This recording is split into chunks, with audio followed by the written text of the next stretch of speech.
हाँ जी, ये जो ता है, ता के ऊपर जो लगी हुई है ये खड़ी जबर है, सिर्फ जबर नहीं बल्कि खड़ी जबर। और ये खड़ी जबर जिस हरफ के ऊपर आए उस हरफ को एक अलिफ के बराबर लंबा करते हैं, ठीक है। इसी तरह ये जो है ये जिस तरह खड़ी जबर है, इस तरह अगर किसी हरफ के नीचे आ जाए तो उसको कहते हैं खड़ी जेर, इस तरह सीधी हो तो, ठीक है, उसको भी एक अलिफ के बराबर लंबा करते हैं। और ये जो है ये उल्टा पेश है, वो खड़ी जबर अगर नीचे हो तो खड़ी जेर, और ये है उल्टा पेश। उल्टा पेश पे जिस हरफ के ऊपर आ जाए उस हरफ को एक अलिफ के बराबर लंबा करते हैं। तो किस तरह करेंगे? ता खड़ी जबर ता, ठीक है। हा उल्टा पेश हू। बात का मतलब है कि ये खड़ी जबर हो या खड़ी जेर हो या उल्टा पेश हो, जिस हरफ के ऊपर आएगी उसी हरफ की आवाज निकालते हुए उसको एक अलिफ के बराबर लंबा कर देना है। नहमदुहु व नसल्ली अला रसूलिहिल करीम, अम्मा बाद फ़अऊज़ु बिल्लाहि मिनश शैतानिर रजीम, बिस्मिल्लाहिर रहमानिर रहीम। अस्सलामु अलैकुम व रहमतुल्लाहि व बरकातुहू। उम्मीद है आप सब खैरियत से होंगे। इंशाल्लाह जहाँ होंगे ईमान और सेहत की नेमत से माला माल होंगे। हाँ जी, तो आगाज़ करते हैं हम अपने आज के सबक का दुआओं के साथ। तो चलिए शुरू करते हैं। अल्लाहुम्मा सल्ली अला सय्यिदिना व मौलाना मुहम्मदिन व अला आलि सय्यिदिना व मौलाना मुहम्मदिन व बारिक वसल्लिम। रब्बि इश्रह ली सदरी व यस्सिर ली अमरी वहलुल उक़दतम मिन लिसानी यफ़क़हू क़ौली। Rabbi ज़िदना इल्मा, rabbi ज़िदना इल्मा, rabbi ज़िदना इल्मा। अऊज़ु बिल्लाहि मिनश शैतानिर रजीम, बिस्मिल्लाहिर रहमानिर रहीम। हाँ जी, ये फा है, फा के ऊपर जो लगी हुई है इसको जबर कहते हैं, ठीक है। फा जबर फा। हाँ जी, ये अलिफ है, अलिफ के ऊपर जो लगी हुई है ये जबर है। अलिफ के ऊपर जबर जेर पेश आ जाए तो उस अलिफ को हमजा कहते हैं, ठीक है। आगे जो है मीम, मीम के ऊपर लगी हुई तीन दंदों वाली शद। शद वाला जो भी हरफ होता है वो पिछले वाले को अपने साथ मिलाता है। अब हमने इस हमजा को इस मीम के साथ मिलाना है इस शद की वजह से। हाँ जी, उसके बाद शद आई है मीम के ऊपर। जब भी ये शद मीम के ऊपर आ जाए तो उस मीम पे हमेशा गुन्ना करते हैं। तो मीम का गुन्ना कैसा होता है? मुंह बंद करके नाक में से आवाज निकालना। तो कैसे पढ़ेंगे? हमजा मीम जबर अम, फा अम। हाँ जी, मीम के ऊपर अब लगी हुई जबर भी। इसके आगे क्या है? अलिफ है। अलिफ से पहले हरफ पे जबर आई हुई है। अलिफ से पहले हरफ पे जब भी जबर आ जाए तो वो पहले वाला जो हरफ है वो अलिफ के साथ मिलाते हुए एक अलिफ के बराबर लंबा होगा। तो कैसे पढ़ेंगे? मीम अलिफ जबर मा, फा अम मा। हाँ जी, आगे ये मीम है, मीम के ऊपर लगी हुई जबर। आगे नून साकिन है, नून के ऊपर जज़म आने की वजह से नून साकिन हो गया। हाँ जी, साकिन हरफ जो होता है वो पिछले वाले को अपने साथ मिलाता है, ठीक है। नून साकिन जब भी हो तो उसको पढ़ने से पहले अगले हरफ को देखते हैं। अब जब हमने अगला हरफ देखा है तो अगला हरफ है हमजा। हाँ जी, हमजा कैसे बनता है कि अलिफ के है, अलिफ के ऊपर पेश आने की वजह से अलिफ हमजा बन गया है। अलिफ के ऊपर जबर जेर पेश आए तो उस अलिफ को हमजा कहते हैं। हाँ जी, नून साकिन के बाद आगे हमजा आ जाए तो फिर नून साकिन पे गुना नहीं होता, क्योंकि हमजा जो है ये हरूफ हल्की में से है। हरूफ हल्की में से कोई भी हरफ आ जाता है या लाम और रॉ में से कोई हरफ आ जाता है तो फिर नून साकिन पे गुना नहीं करते।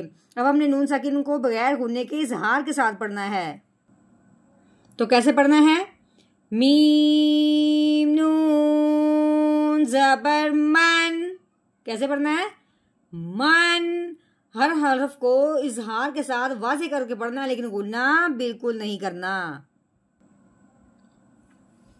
हाँ जी, हमजा के ऊपर आ गई है पेश। आगे देखते हैं, आगे वाव है, वाव के ऊपर आ गई है जज़म, तो ये हो गया वाव साकिन।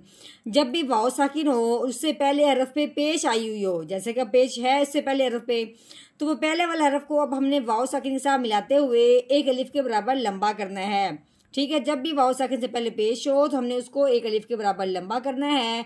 तो कैसे पढ़ेंगे? हमजा वाओ पेश ऊ। हाँ जी, अब आती है ता। ता के नीचे लगी हुई है जेर, ठीक है, ता जेर ती। हाँ जी, आगे ये या है, या के ऊपर लगी हुई जबर, या जबर या, तिया ऊ तिया।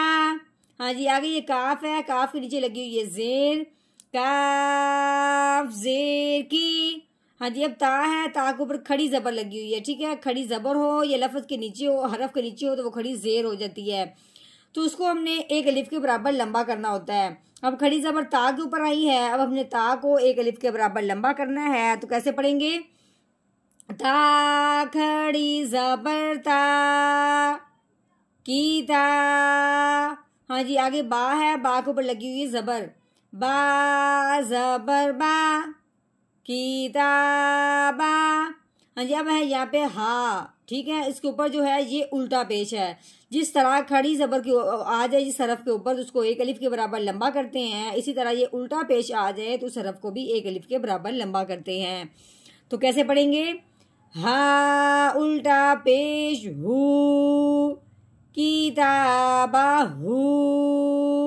हाँ जी, आगे ये बा है, बा के नीचे लगी हुई है जेर, आगे ये या है, या के ऊपर लगी हुई है जबर। तो कैसे पढ़ेंगे? बा जेर बी, या जबर या, बिया।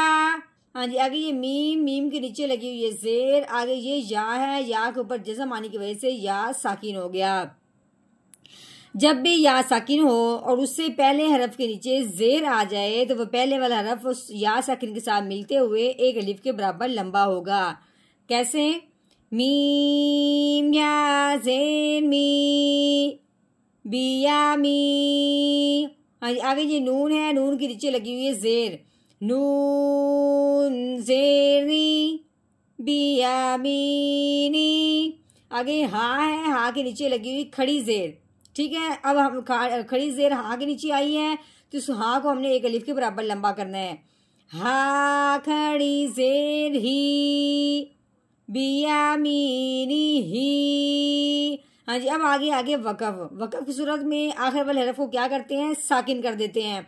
अब हा के नीचे जो खड़ी जेर लगी हुई ना, इसको हमने हटा देना है, हा की वाह निकालनी है, वो भी हल्का सा मखरज, मखरज की वाह निकालनी है। तो कैसे पढ़ेंगे? आगे वकफ बिया मीनी, बिया मीनी। हाँ जी, अब हमने मुकम्मल आयत का तोड़ किया है, अब हमने करना मुकम्मल आयत का जोड़, यानी कि रवानगी के साथ पढ़ना है। तो चलिए शुरू करते हैं।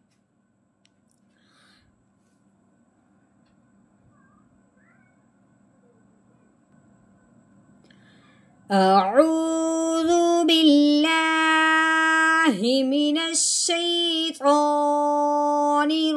रजीम। सूरतुल इंशिक़ाक़ मक्किय्यह। बिस्मिल्लाहिर रहमानिर रहीम। फ़अम्मा